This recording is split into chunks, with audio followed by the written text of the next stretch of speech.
Hello दोस्तों, अब मैं स्पोर्ट्स एप्लीकेशन जो कि डिफेंस पेंशनर का एप्लीकेशन में कैसे लॉगिंग हो जाता है, जो एसएमएस आने के बाद जो पासवर्ड और यूज़र आईडी आने के बाद इसको देखा जाए। सबसे पहले आपका यूज़र आईडी डाल देना, इसी तरह से नज़र आएगा जब आप स्पोर्ट्स एप्लीकेशन में जाएगा।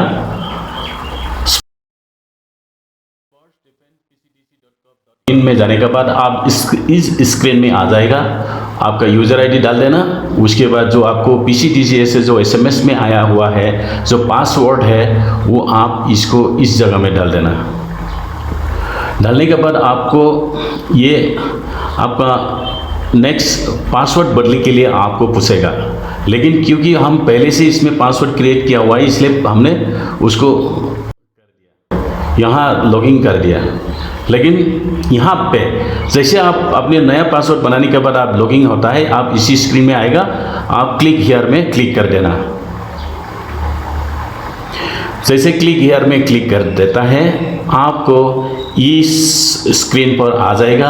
आप इसमें कोई भी शेरशार नहीं करना है, आप एक एक अपना डिटेल चेक कर सकता है, कोई गलत तो नहीं है। उसके बाद ऐसे फैमिली डिटेल है, जैसे ये बैंक डिटेल है और ये अदर्स में कुछ नहीं है। आपका पे डिटेल इसमें दिखाएगा, आपको कितना पेंशन में आप डिस्ट्रिक्ट में जा रहे हैं, आपका कम्यूटेशन ले रहा है या नहीं ले रहा है इसमें शो होगा, कितना कम्यूटेशन बढ़ाया आपने, उसका नॉमिनी कौन है उसका यहाँ डिस्प्ले होगा।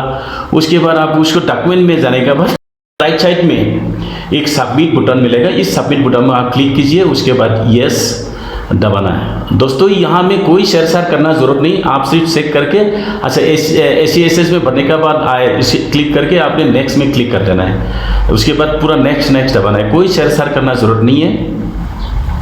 नेक्स्ट, पूरा नेक्स्ट, इसमें भी नेक्स्ट क्लिक करना है, अपना एक्नॉलेजमेंट। इसमें दो ऑप्शन है, टेक्स्ट ऑप्शन क्या है, ओल्ड रिजीम या न्यू रिजीम। आप ओल्ड भी कर सकते हैं, न्यू भी कर सकता है। यस, उसके बाद आप ओके क्लिक कर देना।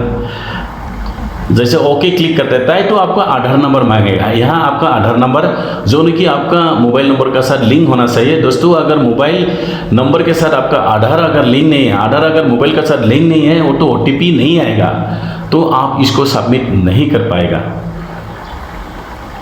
जैसे ही आप आधार का नंबर यहाँ भर देते हैं तो आप गेट OTP कर देना। गेट OTP करने के बाद आपके पास मोबाइल में OTP आ जाएगा। जिस लिंक मोबाइल नंबर में आधार लिंक है वहाँ OTP आ जाएगा। जैसे OTP आ जाता है इसमें आप आई हियर बाय का बॉक्स में टिक कर देना। उसके बाद यहाँ OTP को भर देना, उसके बाद सबमिट कर देना। दोस्तों जैसे सबमिट कर देता है तो आपकी स्पोर्ट्स एप्लीकेशन में आपका वेरीफाई हो जाएगा। जैसे वेरीफाइड हो जाता है तो आपको 48 आवर्स मतलब 48 घंटे के बाद आपकी PPO जनरेट हो जाएगा। दोस्तों ये देखो अभी प्रोसेस हो गया।